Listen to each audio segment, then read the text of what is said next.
vamos nos entregar inicialmente na mão de Jesus, agradecendo a Ele pela oportunidade que nos coloca, estarmos aqui unidos em pensamento de amor, de carinho aos nossos irmãos. E estamos aí na primeira semana, praticamente, de 2025, que o ano de 2025 seja um ano maravilhoso a todos nós, que possamos colher bons frutos das nossas obras, do nosso carinho e do nosso amor ao nosso querido Mestre Jesus e a nosso Deus Pai. Que possamos realizar tudo aquilo que nós sonhamos e almejamos. Ter uma vida repleta de felicidade e de realizações. Sempre com a permissão do nosso Mestre Jesus. Que Ele nos abençoe nesta noite e nos traga um pouco mais de conhecimentos, né? Hoje nós vamos fazer uma colocação diferenciada, né? O Davidson vai trazer mesmo sobre Santo Agostinho, tá? Ele vai falar um pouco mais sobre a mãe de Santo Agostinho, Santa Mônica, porque ela foi citada por ele no nosso estudo da última vez. Então existe a necessidade de nós louvarmos Santa Mônica também, né? A frase que Santo Agostinho disse em relação a Santa Mônica, né? Eu estou persuadido de que minha mãe voltará a me visitar e me dar conselhos, revelando-me o que nos espera na vida futura. Então, Santo Agostinho já tinha convicção deste detalhe da vida futura, e ele sabia que a mãe dele voltaria a conversar com ele. Então o Davidson vai dar a continuidade, vai falar sobre Santa Mônica, mãe de Santo Agostinho. Davidson, fique à vontade, você tem a palavra. Vamos lá. Falar sobre Santo Agostinho é algo inesgotável, considerando o exemplo que ele deixou, mas principalmente a importância da família, da mãe dele, da família da mãe dele. Não é à toa que está na Bíblia Deus, família, desenvolvimento espiritual, religioso e trabalho. E aí eu já deixo uma pergunta, eu deixo uma afirmação. Se nós analisarmos os últimos anos, tentaram destruir a família. Eu acho que ninguém tem dúvida. O maior pecado é ser inocente nos dias atuais e não observar isso. Tentaram, mas não conseguiram. Nós estamos vendo aí já reações maravilhosas no mundo todo. E o bem está fluindo com uma firmeza fora do comum. E como fala em Santo Agostinho, faz lembrar em bebida alcoólica. Eu tenho visto no Instagram muitos jovens falando dos malefícios da bebida alcoólica, que só toma no final de semana, um pouquinho, é social. Exatamente, esse pouquinho depois de 50, 60 anos, aqui na gíria popular é um pocão. E que também destrói a família. Muitas separações, muitos aí acidentes, enfim. Mas vamos lá. O Santo Agostinho, nós vamos falar, portanto, na Santa Mônica, senão nem poderíamos estar falando no Santo Agostinho naquela reencarnação. Teria que ser numa outra reencarnação, mas vamos lá. O Santo Agostinho, portanto, surgiria um pouquinho mais tarde, considerando a misericórdia divina. Olha, Santo Agostinho ele não propôs a morte como o fim da vida. Ficou bem claro na abertura que o Dankmar fez. Ele não transmite sentimentos de incerteza que comumente são ligados a esse evento, relacionados à morte. E ele faz alguns questionamentos. O que era Deus? Santo Agostinho fez muitos questionamentos. A importância de fazer perguntas. E Santo Agostinho queria saber quem era Deus. E ele buscava nas coisas e todas elas, as coisas respondiam: eu não sou Deus. Até que buscou a beleza de Deus nas criaturas. Criaturas. Tudo que foi criado por Deus, lógico, tudo foi criado por Deus, mas ele buscou nas criaturas. Então, Santo Agostinho começava a procurar, de alguma forma, Deus dentro de si, pois é no interior da pessoa que acontece o verdadeiro encontro com Deus. E foi aí que ele caiu em si. Lógico que antes disso, nós vamos trazer todo o esforço crescente, olha bem o termo, esforço crescente da Santa Mônica. Porque muitas vezes a gente vê esforço decrescente.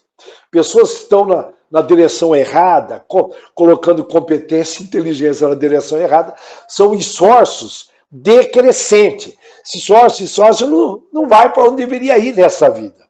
Não cumpre a missão. Pô, mas eu me esforcei, eu transpirei, eu sou trabalhador, eu sou isso. Mas, irmão, você foi na direção errada. A tua missão era isso. Você trocou a família por dinheiro, mudou, saiu de um estado, foi para um outro país, visando ganhar dinheiro, eu vou para o Japão, e cadê a família? Enfim, você não cumpriu a tua missão. Está cheio de dinheiro agora, mas não cumpriu a missão. Eu estou pegando um exemplo, são esforços decrescentes. Levanta a mão aí, quem está fazendo um esforço que não agrega valor. Levanta a mão. Não precisa levantar, não, levanta em casa. Como Agostinho passou a ver Deus? Para Agostinho, que não era santo ainda, Deus era transcendente, criador do universo. Eu falo criador do universo, muita gente não tem noção. Né? Eu gosto só de lembrar um pouquinho, não vou falar as velocidades, tá? Mas a Terra, ela tem a rotação própria nela, tem vários movimentos na Terra, uma velocidade altíssima. A Terra está circulando ao redor do Sol. O sistema solar está circulando ao redor do centro da galáxia.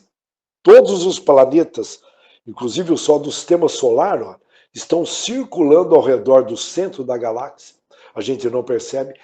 A galáxia está circulando no centro da supergaláxia, várias galáxias circulando, e tudo isso em movimento, o grande atrativo que existe no universo.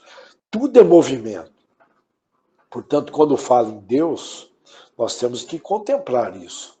É o Senhor do universo. E tem gente que brinca com as leis de Deus. E ingenuidade, nós temos que respeitar. Né?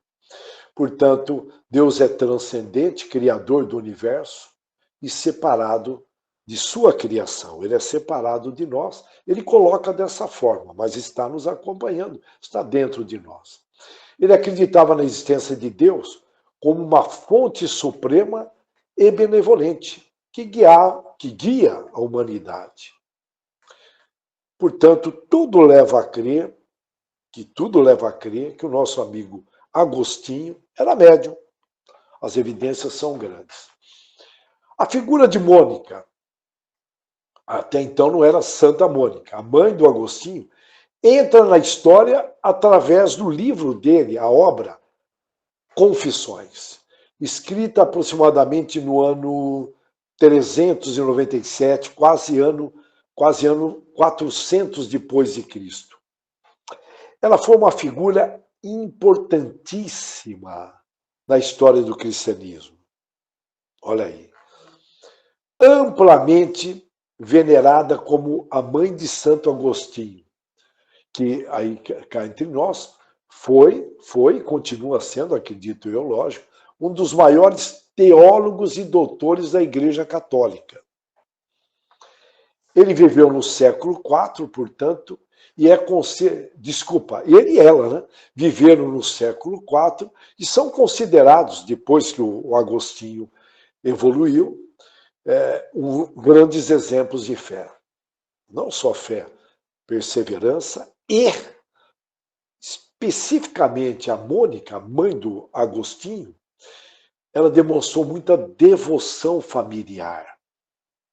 Nós passamos aí pelo Natal, pelo Ano Novo, muitos encontros e até desencontros, mas faz parte do jogo, considerando que a gente sabe quem são os familiares. Portanto, é um projeto maravilhoso de Deus, juntar aí geralmente alguns, entre aspas, inimigos de vidas anteriores, e a hora que cai na família, é uma grande oportunidade para perdoar, para se desenvolver na inteligência do amor.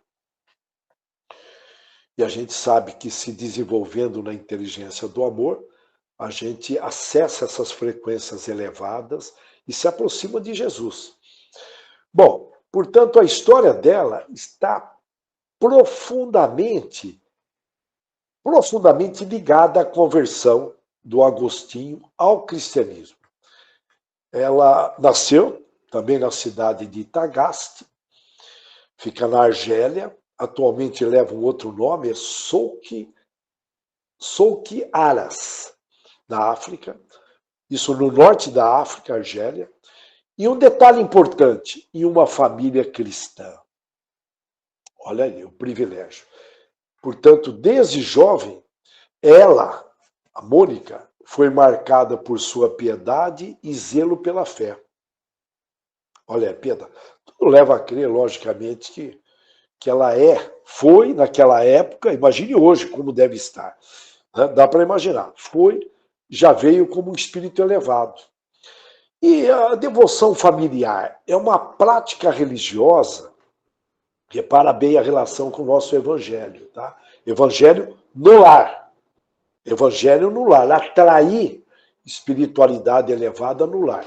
A devoção familiar é uma prática religiosa que consiste na dedicar e num compromisso enorme da família em cultivar a espiritualidade e buscar a Deus. Quando a gente fala buscar a Deus, passa pelo caminho, a verdade e a vida de Jesus. E para praticar essa devoção familiar, exige um planejamento, preparar o momento, como o nosso evangelho. Envolver os membros da família, sempre surge um probleminha, o outro não pode participar, surge, enfim, uma série de imprevistos, mas aí que entra a disciplina. Sem disciplina não há êxito. Em nada. As pessoas indisciplinadas não vão sobreviver. Eu digo, quando eu falo sobreviver, a morte não existe.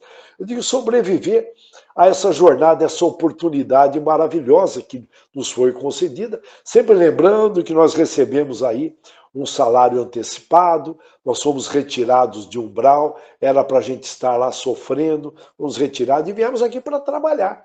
E chega aqui, a gente cai nos encantos do Brasil, apesar de todas as mazelas que a gente assiste aí, mas eu não vou entrar nesse campo.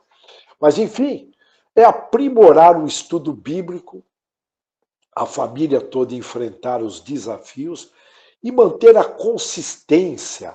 Eu gosto muito do termo constância de propósito. E para que isso ocorra, tem que ter uma liderança.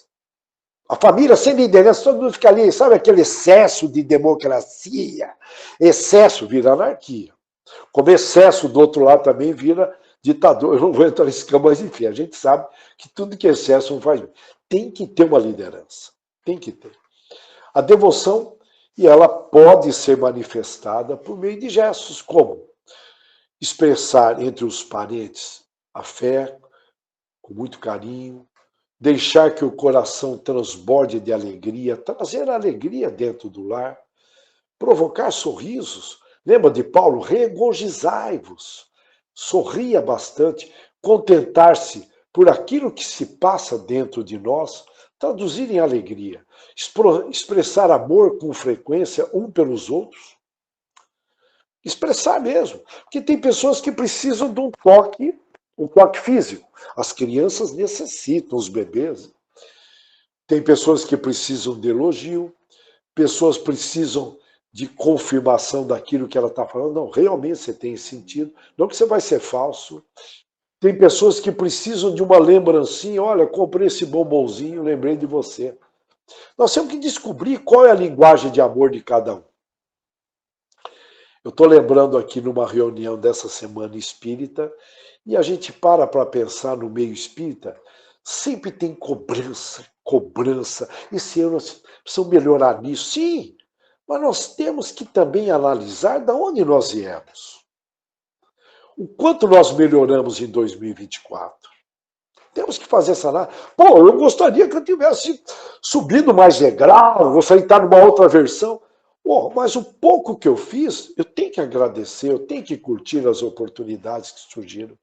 Nós temos que agradecer. Sempre lembrando, não é, enfim, na hora que você pega o livro dos Espíritos, tem um item lá, vou falar aqui entre nós, 271, que a gente vê alguns planetas ainda num estágio tão instintivo que a espiritualidade maior não tem vocabulário para expressar. E nós já passamos por tudo isso. Para quem é um bom pesquisador, dá uma pesquisadinha lá no 271 e fala, puxa vida, eu já passei por isso. Onde nós estamos? Pô, não estou no ideal, mas peraí. Então nós temos que equilibrar isso, porque é todo, nossa, só melhorar, peraí, o que nós temos que olhar também, portanto, esses outros aspectos. E a devoção implica aí sentimentos de respeito, de confiança, e a ausência, veja bem, a ausência desses sentimentos dentro de uma família, lógico que não existe a família perfeita. Veio até uma manifestação do Papa essa semana, não existe a família perfeita. Sim, não existe.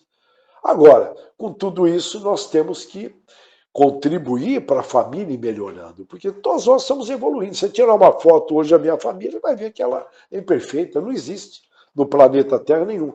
Mas todos nós estamos evoluindo e nós temos que contribuir de alguma forma, com muito bom senso, para apaziguar onde existem inimizades. Eu estou falando disso porque a nossa amiga Mônica fez isso. Se não tem esses sentimentos, a prática religiosa fica fria. Sabe? Faz ali porque tem que fazer? Não. Ora porque tem que orar? Não. Fica um negócio frio, né? E mesmo a relação da família fria. Eu tenho uma tia, eu até presto uma homenagem para ela, minha tia Tereza, que é fora de série.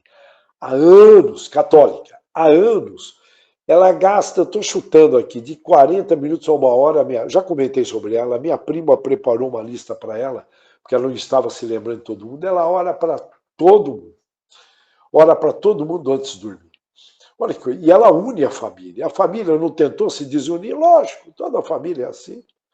E aí que entram as oportunidades para nós que prometemos trabalhar nessa área. Chegar e falar, aí não tem mais jeito, é só para a próxima reencarnação. Ô, que conversa fiada é essa? Você desistiu? Você não está vivo?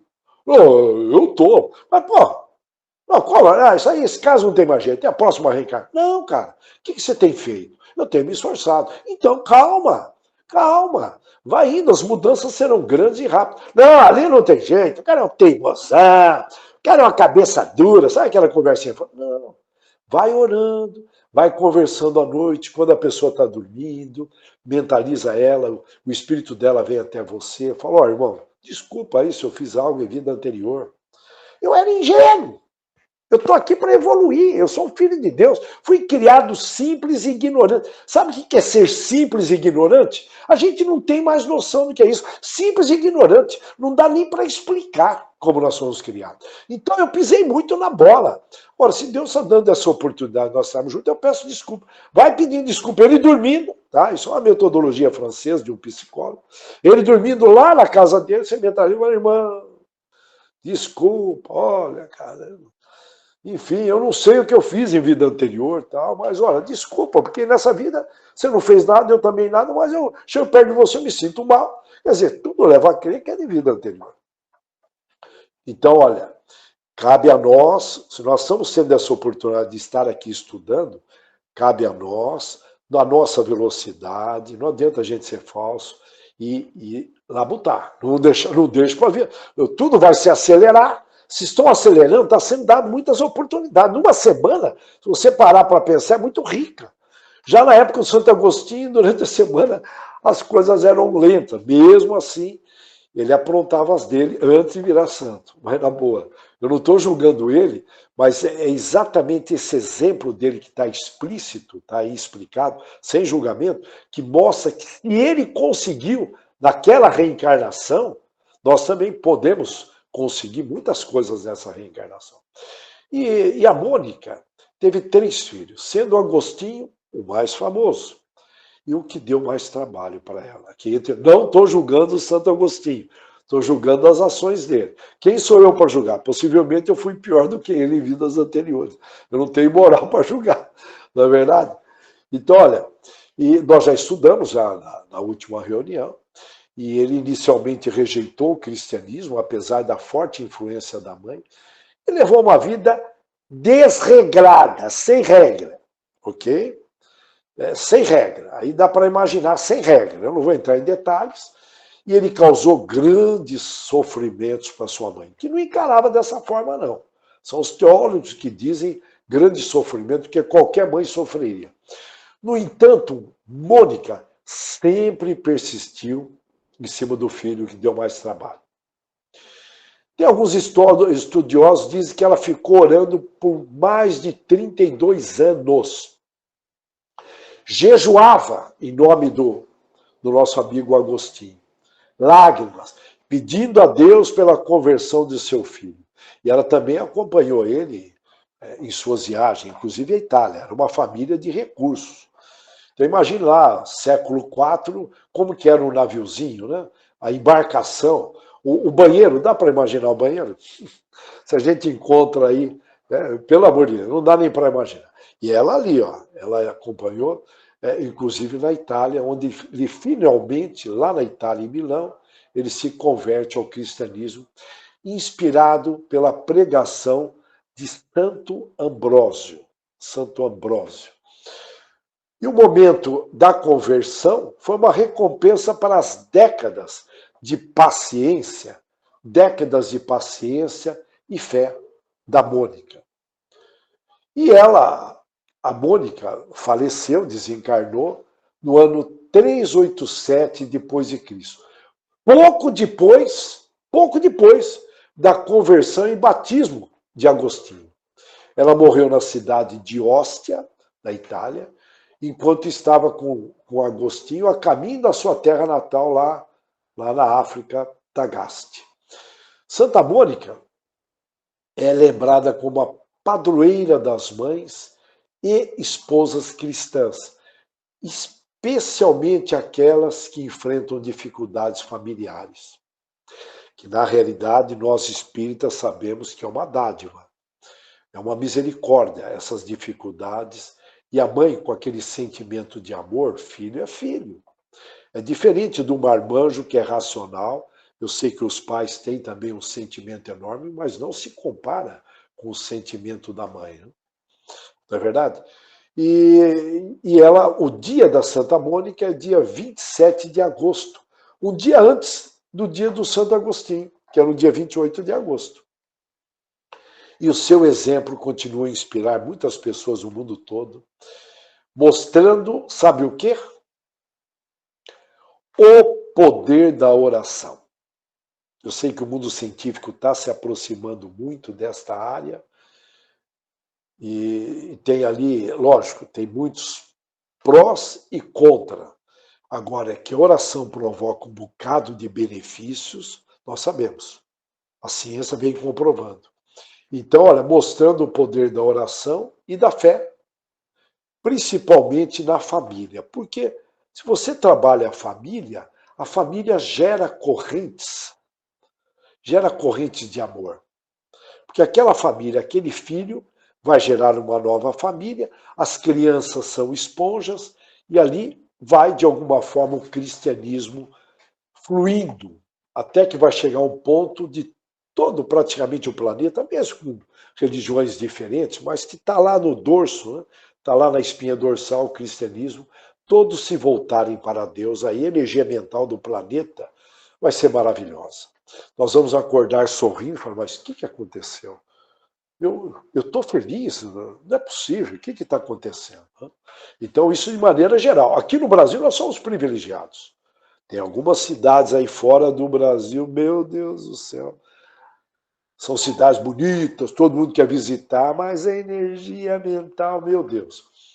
E a Santa Mônica, portanto, é um exemplo de mulher cristã. com virtudes como oração, fé, o amor, a paciência. 32 anos orando por um filho. Aqui no Brasil eu não conheço ninguém. Eu não conheço. Se conhecer, tem que avisar a igreja. Nós vamos ter uma outra pessoa santificada. A maior parte das mães desistem. Essas mães moderninhas, não estou aqui generalizando, tem exceções, mas. Então, olha, desiste. Eu digo, quando é criança, é uma beleza, a criancinha, aquela pele fofinha, você beija a criança, aí vai crescendo, vai mostrando o lado rebelde, aí você fala, caramba, era tão bom quando era criança. Não estou generalizando, muito pelo contrário. Atualmente eu estou vendo aí uma geração positiva, hein? Mas eu estou falando de maneira geral, a minha geração. Era muito comum um dos meus tios falar, era tão legal quando era criança, depois cresce, não é fácil, fala de alguns tios. Então, ela é considerada um modelo a imitar. Ok? A Mônica. E quem foi ela na igreja? Bom, ela foi canonizada pelo Papa, o Papa Alexandre III. E por ter sido a responsável, olha bem, é um caso raro na igreja, é responsável pela conversão de seu filho, por ter ensinado ele a fé cristã, moral e a própria mansidão, porque ele era rebelde, o menino. O menino deu um trabalho. E qual foi o milagre para virar santa? Ela foi canonizada não por operar milagres, não, mas por ser responsável pela conversão de seu filho através da oração. Aí você fala, puxa vida, né? Conversão do filho. Mas peraí, não precisa ser só do filho. Está perante vícios, drogas, álcool, que era bem o caso ali do nosso amigo Santo Agostinho. Não. Mas você pode, converter até os pais. Se de repente os pais são espíritos menos evoluídos do que os filhos, mas você pode converter os pais. Pode converter os primos, irmãos, cunhados, através de exemplos e falas. E as pessoas guardam, viu, certas falas. Opa! E a Mônica aplicou-se com muita dedicação aos ensinamentos da Sagrada Escritura, da Bíblia. E isso foi forjado, essa dedicação, através das orações e a prática dos sacramentos. Você vê que ela era uma religiosa de prática, hein? Teoria e prática. Porque praticar os sacramentos, além dos quais ela sempre estava disponível para a comunidade da igreja. Sempre, estou aí, precisa de alguma coisa? E a prática do sacramento, eu estou bem numa linguagem católica, é, na realidade, um conjunto de rituais que contribui para fortalecer a fé dos fiéis. E eles são uma espécie de canais da graça de Deus. É muito interessante. Quais são eles? A gente até pratica alguns. Eu fui batizado na igreja. Então, sacramentos de iniciação cristã. Batismo, Eucaristia, sacramentos de cura, penitência e a tal da unção. Lembra? A unção é aquele efeito de aplicar algum produto oleoso em alguma parte do corpo. Unção, né? Você aplica o óleo na parte do corpo. Os evangélicos, algumas igrejas praticam, no sentido aí para curar. É um ritual e que exerce uma influência espiritual muito grande para abençoar ou curar os enfermos. Né? E o sacramento do serviço, que é o próprio casamento, ok? E também, de repente, entrar por uma ordem, as ordens religiosas católicas, principalmente, que era muito comum naquele século da era cristã. E sempre, o propósito e ela praticava os sacramentos. O propósito do sacramento é renovar esse contato, essa religação com o Pai Celestial. E aí, na linguagem da Igreja Católica, lavar, eliminar os pecados, que a gente sabe, na visão espírita, não é bem assim, mas já é um passo. Durante a prática desse sacramento, os fiéis refletem muito sobre como aplicar o sacrifício de Cristo em suas vidas. Eu tenho um amigo que ele é católico, uma cidade pequena, e ele comentou que teve uma época que ele não estava bem, e ele foi numa missa com a esposa, e um missionário novo parou em frente dele e falou: irmão, não faça o que você está pensando fazer. Eu sei o que você está pensando fazer. Você entendeu? Ele levou um susto, batata. Ele chegou a pensar aí abobrinhas no sentido de tirar a vida. E o missionário, tudo leva a crer que ele não usou o termo que era um padre, usou o termo missionário. Tinha uma mediunidade danada. Né? Então, em todas as religiões, a mediunidade está de alguma forma fluindo. E a minha torcida é que essas outras religiões estudem Allan Kardec como levar com isso. Né? Eles vão ter que estudar. É a única monografia, a única tese por escrito, como lidar com os espíritos, é o livro dos espíritos. Eu sei que tem muitos espíritos que passam a vida estudando aí romances, uma série de coisas, e acaba não lendo todas as obras de Allan Kardec. Todas. Ok? Então, mas vamos lá. E, portanto, ela era uma pessoa que praticava. E aí teve um ponto aí. Você vê que era um espírito elevado, porque foi colocado em cima dela algumas provas interessantes, expiações e provas. Ela casou com um senhor chamado Patrício, um homem muito ambicioso, pagão, de caráter difícil, violento, e, além do mais, mulherengo e traía na cara dura.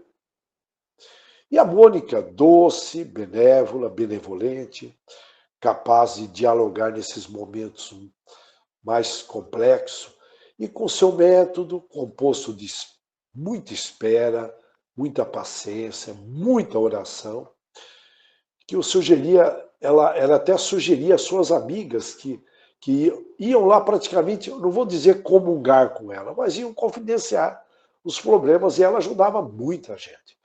E ela consegue vencer toda essa teimosia, essas rudezas do marido, a ponto de fazer ele se converter antes de morrer. Ele morre com 39 anos, por volta disso, tá? E abraçou a fé bem no finalzinho. E ela cumpriu, só faltava o Santo Agostinho, né? E ela, ao se tornar viúva, aí por volta também dos aos 39 anos, né, que perdeu o marido, ela passou a administrar muito bem os bens da família, eles tinham recursos, e tudo leva a crer que ela praticou muita caridade, porque a carência era muito grande naquela época. E ela dedicou-se com amor, a igreja bate, eu gosto muito dessa palavra, incomensurável aos seus filhos. Portanto, uma dedicação fora do comum. É a mãe que todo filho gostaria de ter, mas que tem que merecer. Né? Nós espíritas sabemos que aqui rola meritocracia, não rola um merecimento. Eu mereço, eu vou na igreja. Não, aqui é meritocracia, irmão, que tem que fazer esforço crescente, não esforço decrescente, esforço reverso. E logicamente, quem mais causou preocupações foi o tal do Agostinho, o filho que gerou muitas lágrimas. E ele tinha um coração irrequieto, o menino era, enfim, ambicioso, e, enfim, ele se perdia em várias filosofias, experimentou praticamente de tudo. E Mônica jamais, eu estou repetindo bastante, porque fica bem claro o poder da oração. E nos dias atuais, é uma dica, nós temos que cumprir o que nós prometemos. Né? No mínimo, orar muito para o planeta. Muito, muito. E Mônica jamais deixou de rezar por ele. E ela segue e acompanha todas as mudanças, transferiu-se para Cartagena, na Espanha, depois para a Itália, em Milão, quando o filho, no ápice da sua carreira como professor de retórica, ela vai ela acompanha ele muito de perto, exatamente em Milão nesse momento. Ele se tornou professor de retórica, que significa a arte de falar bem. Na época, dava-se muito moral a isto, de se comunicar de forma clara e conseguir transmitir de alguma forma suas ideias com plena convicção. Santo Agostinho tinha esse talento maravilhoso. E o seu carinho materno contribuiu, além das orações, à conversão de Agostinho, que ao receber o batismo pelo santo bispo Ambrósio, olha só a moral dela, hein? Conseguiu levar ele até lá, o bispo, decidiu voltar para Tagaste, ela, onde fundou uma comunidade de servos de Deus. Olha o ordem, olha o sacramento da ordem. Ela fundou uma comunidade, ela tinha recurso, e, enfim, ela deve ter ajudado muito mais do que a gente vê nos livros. Né? Ela fundou uma comunidade de servos de Deus. Olha que coisa linda, hein? Essa senhora, fala, a senhora ajudou muita gente. E continua ajudando, lógico. E, no entanto, Mônica e Agostinho, eles mantêm intensos diálogos espirituais. Eles. E um desses se refere ao chamado êxtase em hóstia, narrado nas suas confissões. Está lá no livro Confissões. E aqui tem um trechinho que eu até separei, muito interessante, olha. Olha quem está no trechinho, vale a pena ler. Ali, sozinhos, conversávamos com grande doçura, olha, Santo Agostinho falando no livro, esquecendo o passado, ocupados apenas no futuro, questionamos juntos, na presença da verdade, portanto, eles deviam estar ali, sendo inspirados, que és tu, qual seria a vida eterna dos santos? Olha a pergunta inteira. Hoje, fazer essa pergunta, tudo bem, mas nós estamos no século IV, gente. Qual seria a vida eterna dos santos? Como os santos continuam? Só eles que vão continuar vivos? E eles percorrem, uma a uma, toda uma análise nesse sentido, inclusive questionando sobre o céu. E no texto está dessa forma: e subimos ainda mais em espírito, meditando, celebrando e admirando todas as obras de Deus e chegando até o íntimo de nossas almas. Foi do macro para o micro, podemos dizer. E está lá no texto: e fomos além delas para alcançar a região da abundância inesgotável. Olha, abundância inesgotável. De onde eles tiraram isso naquela época? Portanto, olha, caminhar para o bem, pensar no bem, sentir no bem, falar no bem, agir no bem, com constância, não de vez em quando, sabe? Não, sempre te leva a essa vida e que tem a ver com sabedoria fora do comum. Paz, sabedoria, abundância inesgotável, infinita. Assim, Mônica sente-se ter atingido o ápice, o pico da sua vida e confessa ao filho. Olha bem, olha que ela confessa com as falas dela, tá?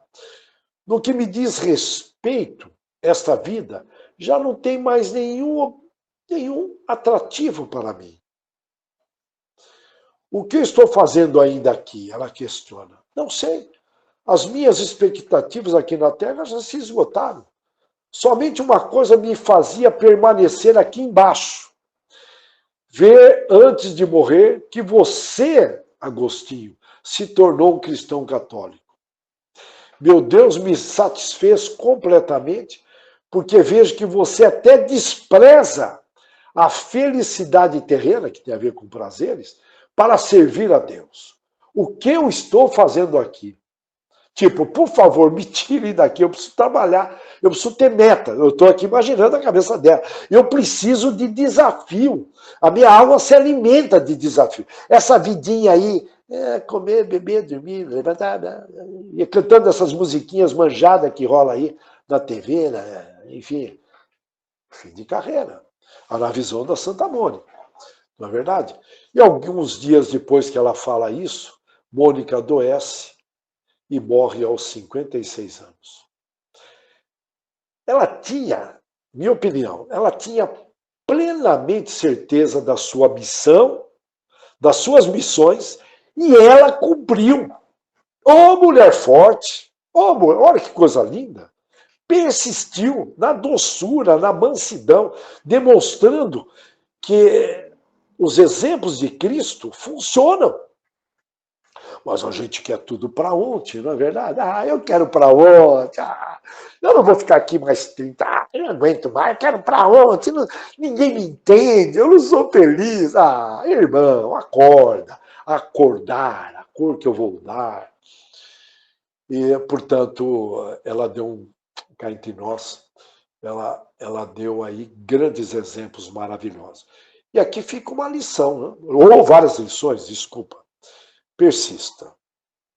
Se surgir alguma dúvida, persista. Persista, em frente, persevera, avance sempre. Desconfia. Se o universo está nesse movimento, quando eu deparei com essa informação pesquisando que as galáxias estão em direção a um centro atrativo, eu falei, caramba, a gente não percebe, porque nós somos formiguinhas, né, aqui, nesse planetão Terra, né, em alta velocidade. Alta velocidade. Eu não vou me lembrar, mas eu não vou trazer aqui valores, tá? Mas alta velocidade. Tudo é movimento. Então nós temos que avançar, viemos com os pezinhos para frente para avançar.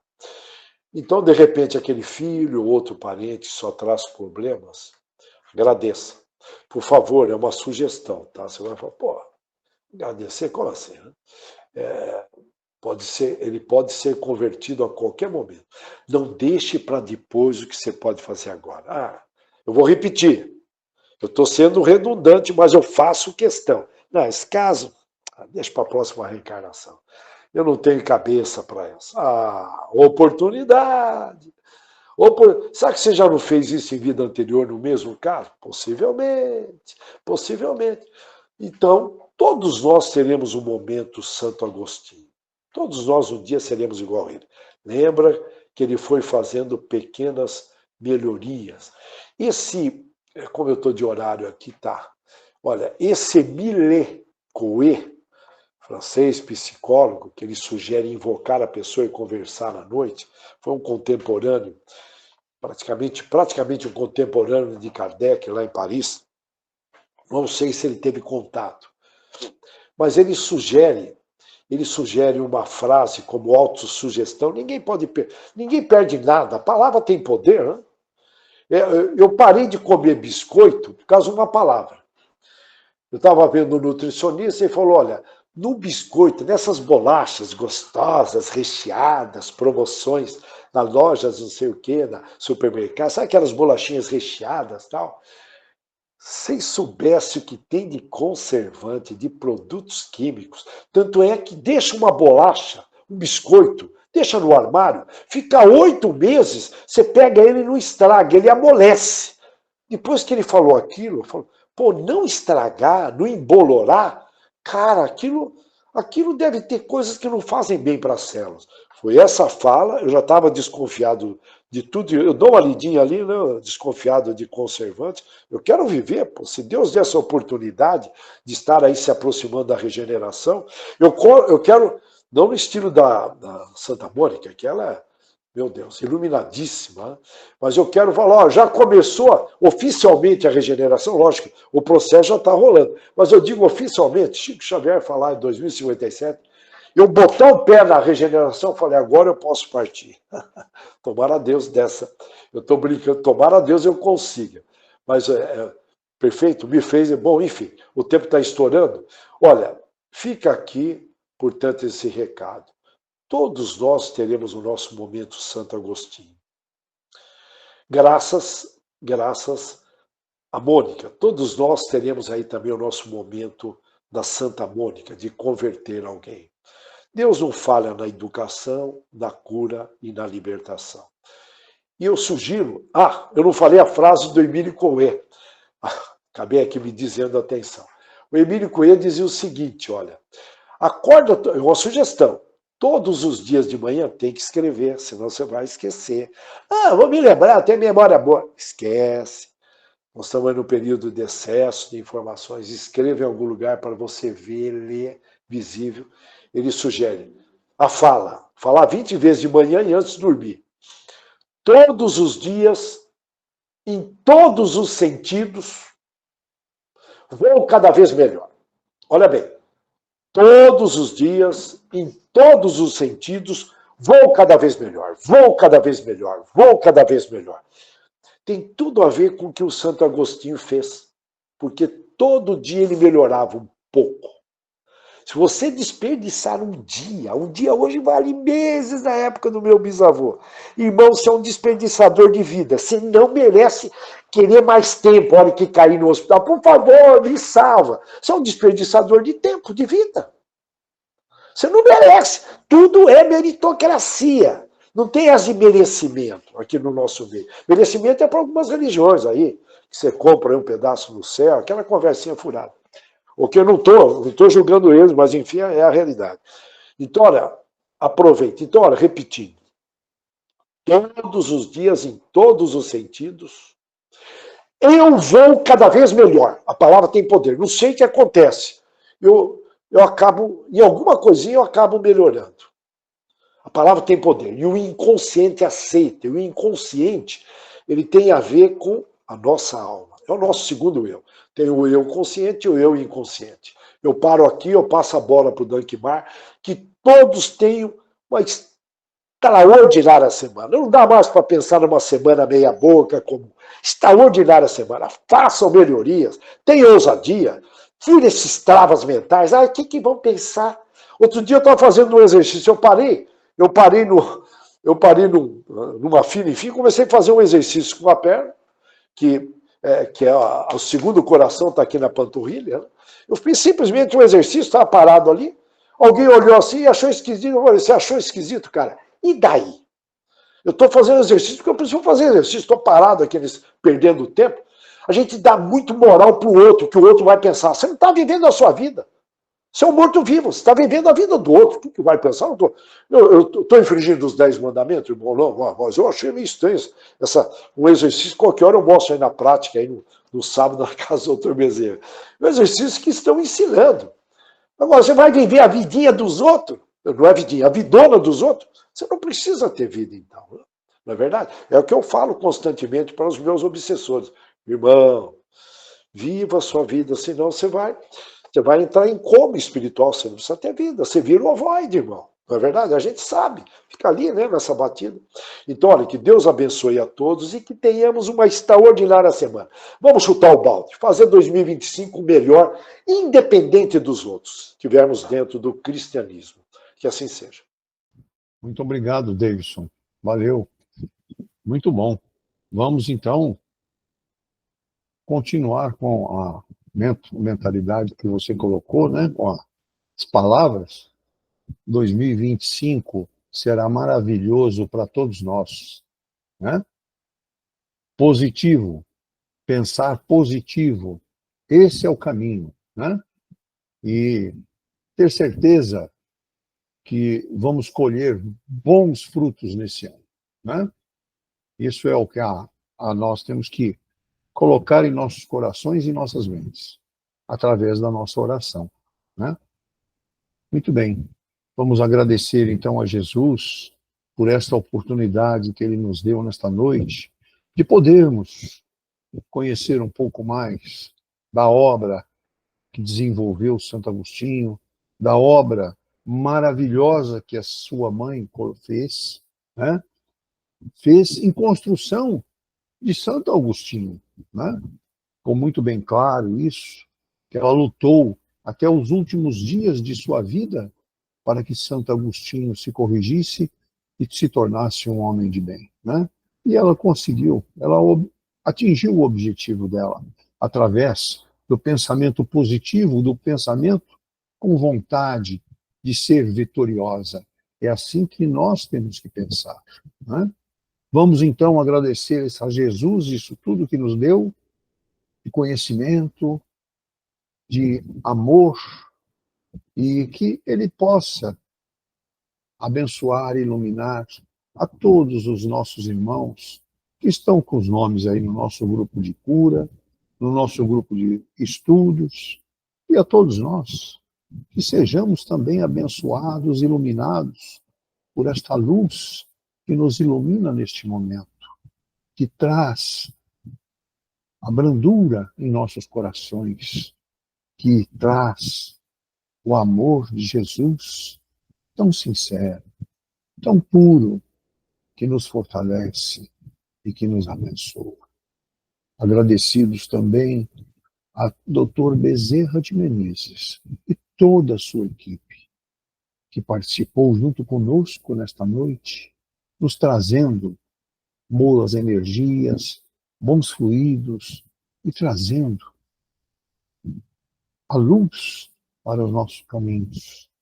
Que Dr. Bezerra de Menezes e toda a sua equipe sejam abençoados, iluminados e que possam estar sempre junto conosco, nos fortalecendo, nos trazendo a paz e a tranquilidade para que a gente possa vencer todas as nossas dificuldades, vencer enfermidades, enfim, que sejamos vitoriosos dentro das leis divinas.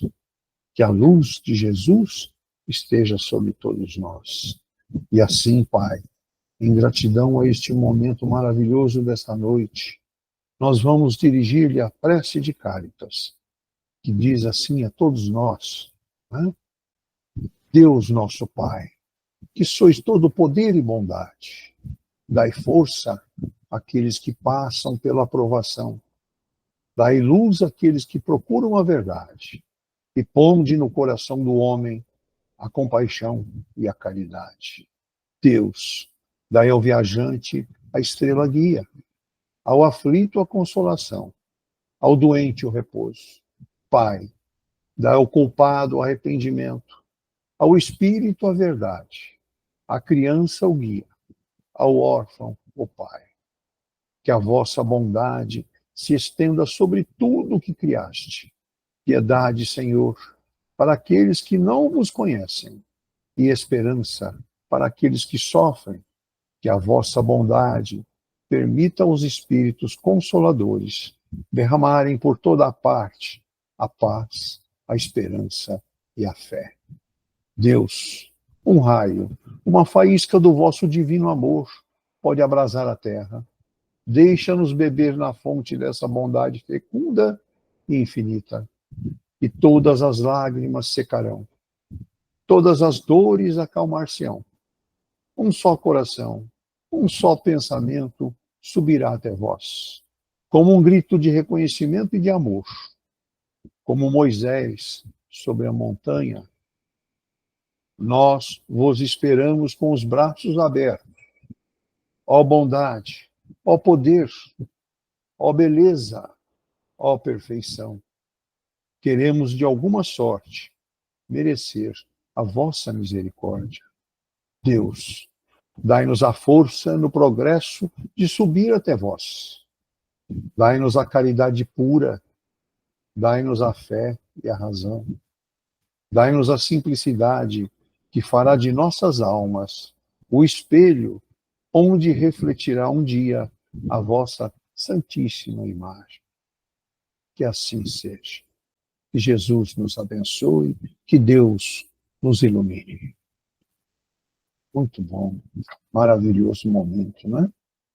Então, está aí o nosso reflexão desta noite, e que todos tenham um maravilhoso, um excelente ano de muitas realizações. Que a paz de Jesus esteja em cada coração de vocês. Que a luz divina ilumine todos os nossos caminhos. Que assim seja.